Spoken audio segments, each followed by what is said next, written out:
Good afternoon, I'm Ed Lingao. This is One News Now. Flights at the Ninoy Aquino International Airport have resumed, but more than 100 passengers remain stranded. And to give us the details, Gerard De La Peña reports to us live from NAIA. Gerard, what's the latest? But after 24 hours, flights here at the Ninoy Aquino International Airport have already resumed as weather conditions improve in Metro Manila. But some passengers can take off just yet. The NAIA Terminal 3. She was supposed to fly to Iloilo yesterday, but her flight was cancelled as operations at the NAIA were put off due to the then Typhoon Rolly. Nawala na ako mauwian ng bahay. Nakarinta lang po ako dito. Nag-isa lang po sa buhay ko. Tapos namatay pa yung pamangkin ko ng Thursday. Kaya kailangan ko talaga umuwi sana. Aviation authorities said crosswinds brought by Rolly were too dangerous at 34 knots. Planes can only tolerate up to 30 knots. Nababangga sa eroplano sideways. Delikado ho yun. So nagkaroon kami ng consensus base sa mga data na binigay ng airline sa Pag-asa.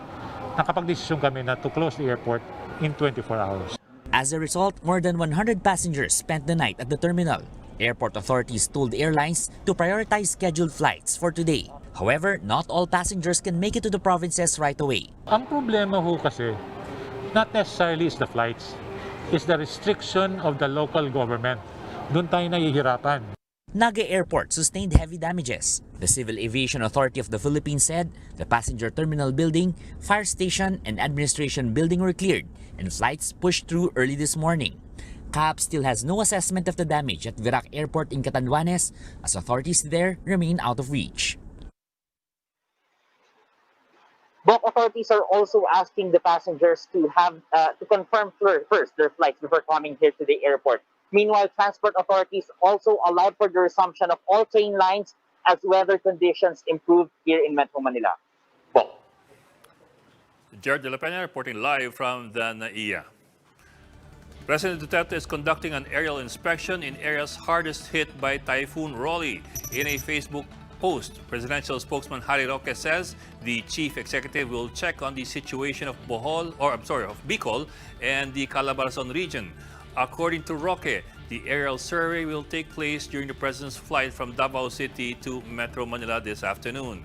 Meanwhile, Vice President Leni Robredo visited various areas in Bicol where her office continues to conduct relief efforts for typhoon victims.